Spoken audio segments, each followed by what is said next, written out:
ಯಾರಿಗೂ ಕೂಡ ಅನ್ಯಾಯ ಮಾಡಿಲ್ಲ,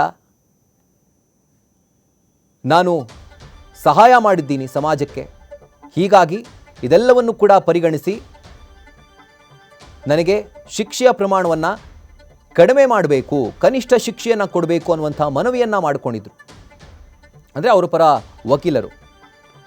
ಆದರೆ ಎಲ್ಲೋ ಒಂದು ಕಡೆ ನ್ಯಾಯಾಧೀಶರು ಇದ್ಯಾವುದಕ್ಕೂ ಕೂಡ ಗಮನ ಹರಿಸಿಲ್ಲ ಅನ್ನೋದು ಗೊತ್ತಾಗ್ತಾ ಇದೆ. ಯಾಕೆಂದರೆ ಈ ಕೊಲೆ ಶಿಕ್ಷೆಗೆ ಜೀವಾವಧಿ ಶಿಕ್ಷೆನೇ ಸರಿ, ಅದಕ್ಕೆ ಈಕ್ವಲೆಂಟ್ ಇದೆ ಅನ್ನುವಂಥ ನಿರ್ಧಾರಕ್ಕೆ ನ್ಯಾಯಾಧೀಶರು ಬಂದಂತೆ ಕಾಣಿಸ್ತಾ ಇದೆ. ನ್ಯಾಯಾಧೀಶರಾದಂಥ ಸಂತೋಷ್ ಗಜಾನನ ಭಟ್ ಈ ಕೇಸ್ನ ಶಿಕ್ಷೆಯ ಪ್ರಮಾಣವನ್ನು ಪ್ರಕಟ ಮಾಡಿದ್ದಾರೆ. ಸೊ ಇದರಿಂದ ಎಲ್ಲ 17 ಆರೋಪಿಗಳು ಕೂಡ ಜೈಲು ಪಾಲಾಗ್ತಿದ್ದಾರೆ. 16 ಆರೋಪಿಗಳು ಜೀವಾವಧಿ ಶಿಕ್ಷೆಗೆ ಒಳಪಟ್ಟರೆ ಈ ಕೇಸ್ನ 19ನೇ ಆರೋಪಿ ಚೆನ್ನಕೇಶವ್ ಟಿಂಗ್ರೀಕರ್ ಈತನಿಗೆ 7 ವರ್ಷಗಳ ಕಾಲ ಶಿಕ್ಷೆ ಆಗ್ತಾ ಇದೆ, ಜೈಲು ಶಿಕ್ಷೆ ಆಗ್ತಾ ಇದೆ.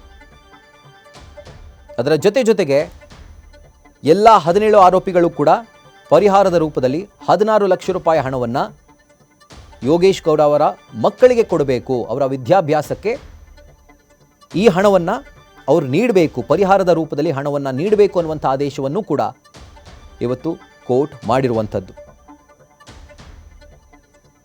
ಸೊ ಈಗ ಒಂದು ಇಂಟ್ರೆಸ್ಟಿಂಗ್ ಡೆವಲಪ್ಮೆಂಟ್ ನಡೀತಾ ಇದೆ ಕೋರ್ಟ್ನ ಅಂಗಳದಲ್ಲಿ. ಈಗ ಊಟ ಹಾಗೂ ಬಟ್ಟೆಗೆ ಮನವಿ ಮಾಡಲಾಗ್ತಾ ಇದೆ.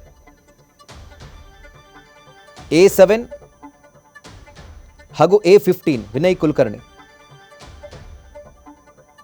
ಜೈಲಿನ ಮ್ಯಾನ್ಯುಯಲ್ ಪ್ರಕಾರ ಮನೆಯ ಊಟ ಹಾಗೂ ಬಟ್ಟೆ ಪಡೆಯೋಕೆ ಈಗ ಅವಕಾಶವನ್ನು ಕಲ್ಪಿಸಲಾಗಿದೆ ಅನ್ನುವಂಥದ್ದು, ಅಥವಾ ಅದಕ್ಕೆ ಸಂಬಂಧಪಟ್ಟಂತೆ ನ್ಯಾಯಾಧೀಶರ ಅಥವಾ ನ್ಯಾಯಾಧೀಶರ ಬಳಿ ಅವರು ಮನವಿಯನ್ನು ಮಾಡಿಕೊಳ್ತಾ ಇರುವಂಥದ್ದು.